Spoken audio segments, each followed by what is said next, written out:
sejak kecil sudah sholat dan ngaji.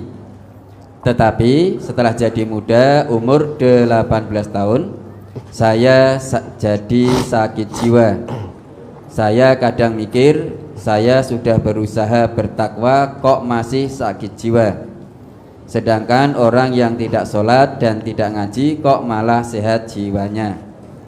Saya orangnya minderan dan penakut. Tanya Ustadz, bagaimana caranya supaya cepat sembuh dari sakit jiwa ini Ustadz? Ini sakit jiwa yang dimaksud seperti apa? Sakit jiwa yang dimaksud seperti apa? Kan perlu jelas ini, sakit jiwa apakah yang butuh penanganan rumah sakit jiwa? Atau sakit jiwa karena hatinya menjadi keras? Ini seperti apa? Orang yang meski akalnya sehat, namun dia tidak tunduk patuh kepada Allah, itu sejatinya dia juga sakit jiwa meski akalnya sehat. Ada pula orang yang memang betul-betul jiwanya sakit karena memang akalnya tidak sehat. Nah ini yang seperti apa? Kalau sakit jiwa yang dimaksud, artinya akalnya ini sudah tidak bisa mengetahui mana yang hak, mana yang batil, mana yang benar, mana yang batil. Artinya tidak sadar. Tidak sadar itu bukan karena pingsan. Apa ya bahasa yang enak itu? Setengah.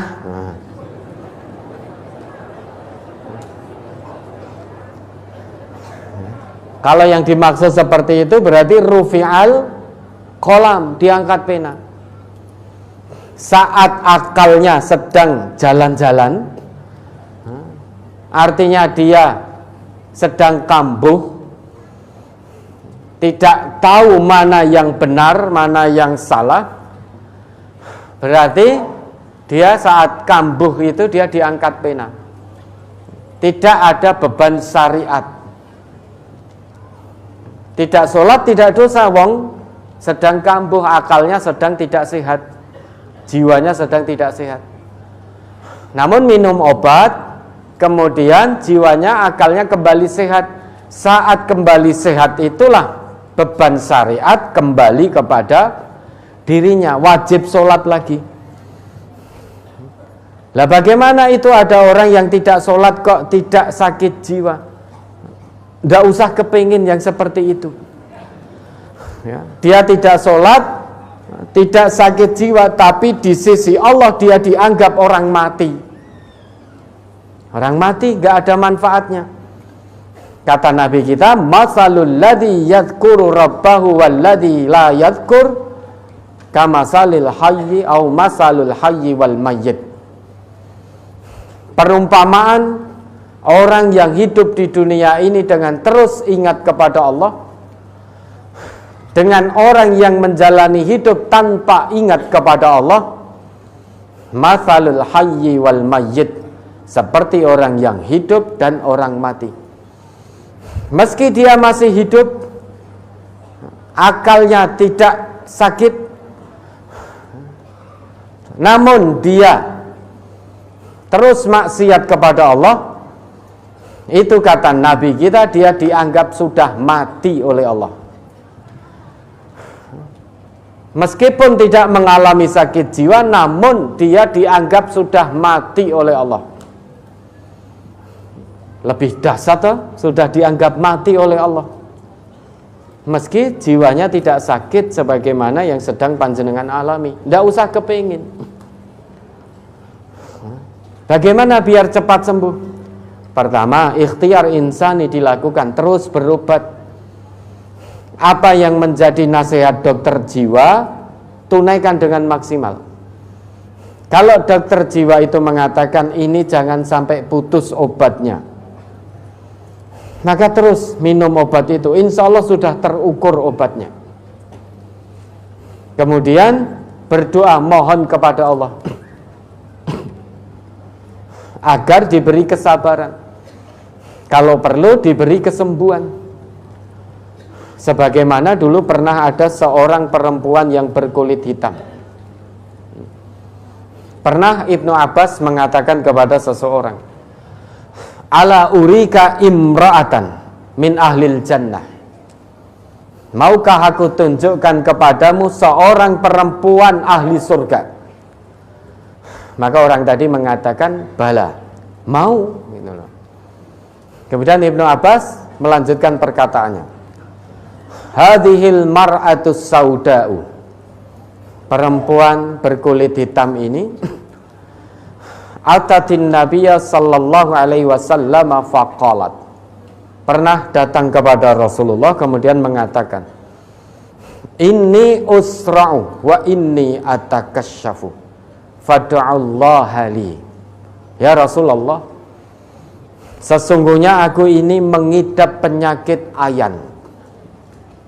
Kalau pas ayan itu kambuh, maka akal sehatnya hilang. Wa inni atakasyafu, sampai auratku terbuka semua. Jika ayannya kambuh, maka akal sehatnya hilang, sehingga dia tidak sadar lagi kalau auratnya terbuka semua. Maka kata perempuan ini kepada Nabi, fad'allaha li, mohonkan kepada Allah untuk kesembuhanku. Maka Nabi bersabda, in syi'ti sobarti walakil jannah, jika kamu berkeinginan, maka bersabarlah dengan penyakit itu, walakil jannah, surga telah dijanjikan untukmu. Kalau kamu sabar, kamu dapatkan surga. Wa in syi'ti da'autullaha ayyu'afiyaki, jika kamu ingin, maka aku, yaitu Nabi, akan berdoa untuk kesembuhanmu, agar Allah menyembuhkanmu. Mendengar sabda Nabi itu, perempuan tadi secepat kilat langsung menyambar, faqalat asbiru, dia mengatakan, aku pilih bersabar, karena dijanjikan surga oleh Nabi. Faqalat, kemudian dia melanjutkan perkataannya, inni atakasyafu fada'allaha li alla atakasyafa, sesungguhnya auratku terbuka, maka mohonkan kepada Allah saat kambuh, jangan sampai auratku terbuka. Fada'alaha, kemudian Nabi mendoakan untuknya agar auratnya tidak terbuka saat kambuh. Ini perempuan ahli surga, mengidap penyakit ayan. Ketika datang penyakitnya itu kambuh, auratnya terbuka semua, sehingga dia tidak tahu bahwa membuka aurat itu perbuatan yang diharamkan oleh Allah. Apakah dia berdosa? Tidak. Karena pada saat itu, pada saat kambuh, akalnya sudah tidak tahu mana yang benar, mana yang salah. Sehingga dia rufi'al qalam, diangkat pena saat kambuh. Beban-beban syariat diangkat. Nah, ketika sudah tidak kambuh, sehat kembali, maka beban syariat kembali wajib. Luar biasa perempuan yang datang kepada Nabi tadi. Begitu mendengar jawaban Nabi, secepat kilat tanpa ditunda, dia pilih bersabar. Asbiru. Faqalat, pakai huruf fa itu, faqalat. Harfun bila huruf tanpa jeda waktu. Sehingga secepat kilat perempuan tadi langsung menyambar. Asbiru, aku pilih sabar wahai Nabi. Tidak perlu engkau doakan untuk kesembuhanku, aku pilih sabar karena aku pilih surganya Allah. Daripada hanya sebatas sembuh di dunia namun belum tentu surganya, maka aku pilih sabar karena jaminan surga ini darimu. Tetapi beliau tadi, perempuan tadi melanjutkan, inni atakasyafu fad'allaha li alla atakasyafa. Tetapi Nabi, wahai Nabi, jika aku kambuh, auratku terbuka semua. maka doakanlah kepada Allah untukku saat aku kambuh agar auratku tidak terbuka. Terus kemudian Nabi berdoa untuk itu. Hal yang sama ada di pertanyaan tadi. Maka saat sakit jiwanya kambuh, beban syariat terangkat, tidak lagi wajib. Namun jika kembali sehat, beban syariat kembali. Saat sehat, maka tunaikan beban syariat semaksimalnya. Saat kambuh, maka tidak ada dosa. Saat sehat terus ingat Allah. Caranya biar tidak kambuh, maka ikhtiar insani dijalankan. Nasihat-nasihat dokter jiwa dijalankan dengan penuh kemaksimalan. Kalau dokter perintahkan atau beri nasihat untuk terus mengkonsumsi obat, maka jangan putus, terus konsumsi obat itu agar tidak kambuh. Selain itu, berdoa dengan maksimal, mohon kepada Allah. Mohon kepada Allah dengan maksimal. Misalkan jika kambuh, mohon pada Allah, ya Allah jika aku kambuh, jangan sampai ya Allah aku menyakiti orang-orang di sekitarku.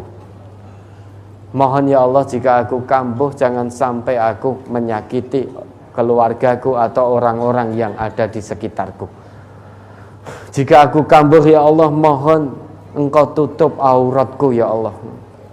Jangan sampai aku membuka auratku. Ya Allah, mohon ya Allah jaga penyakitku ini, jangan sampai kambuh. Sudah mohon pada Allah. Ikhtiar insani dilaksanakan dengan maksimal, ikhtiar ilahinya juga maksimal. Dengan demikian, setelah itu serahkan semuanya kepada Allah. Itu jalan terbaik. Ya, ada lagi?